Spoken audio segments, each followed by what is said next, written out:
So, what am I going to ramble on about today? I was thinking of immigration.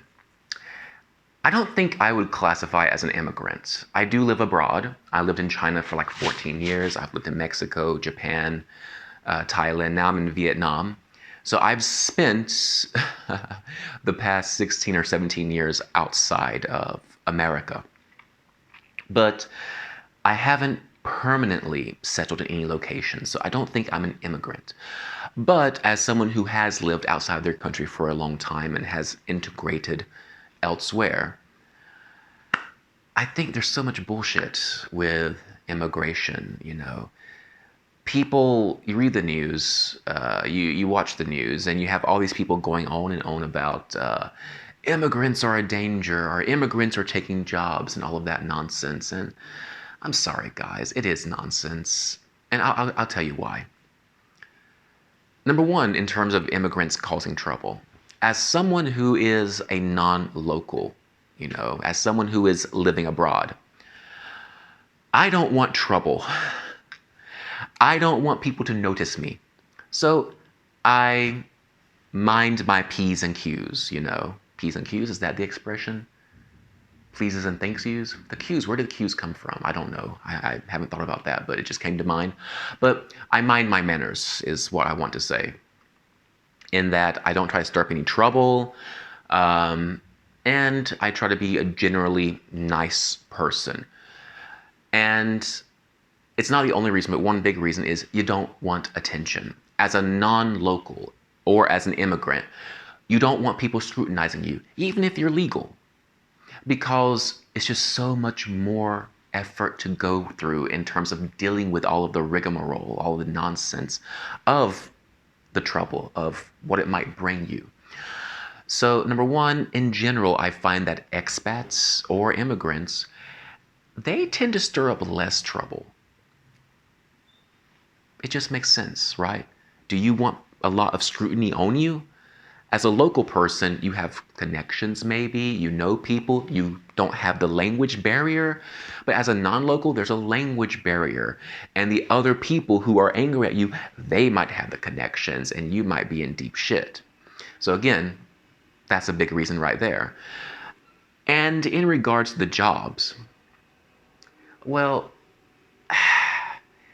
think about it. I mean, when you look at farming, for example, I think I was watching this thing from the UK recently, and you have these farmers talking about how much they regret Brexit because after Brexit, they can't get enough help anymore. They don't have anyone picking their crops, and now they're going to have to produce less food. Yikes. That's worrying, isn't it? And sorry, there might be some noise because construction. There's always construction going on here. But again, they produce less food now because they don't have enough people to harvest it. And the farmers were saying that for months and months, they have been advertising locally. But no one wants the job. No local people want the job.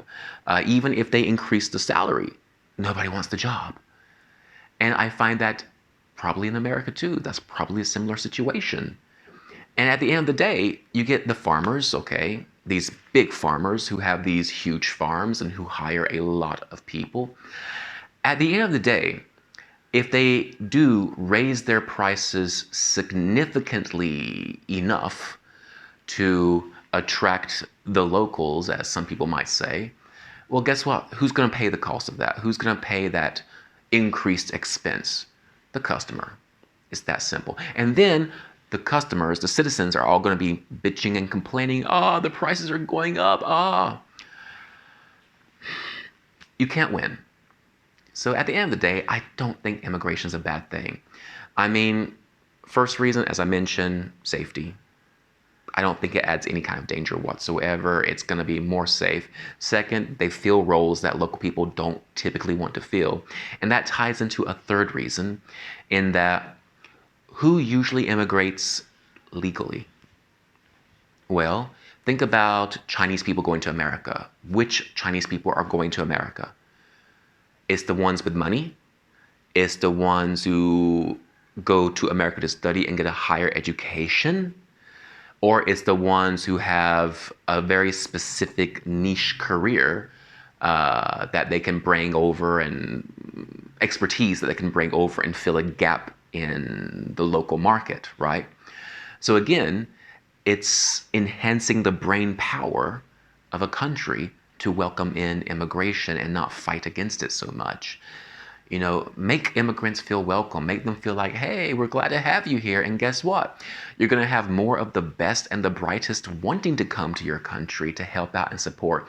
And even if they might not be the best and the brightest, at the end of the day, they're going to be grateful because of your kindness and welcoming of them, which means that they're going to be beneficial to society.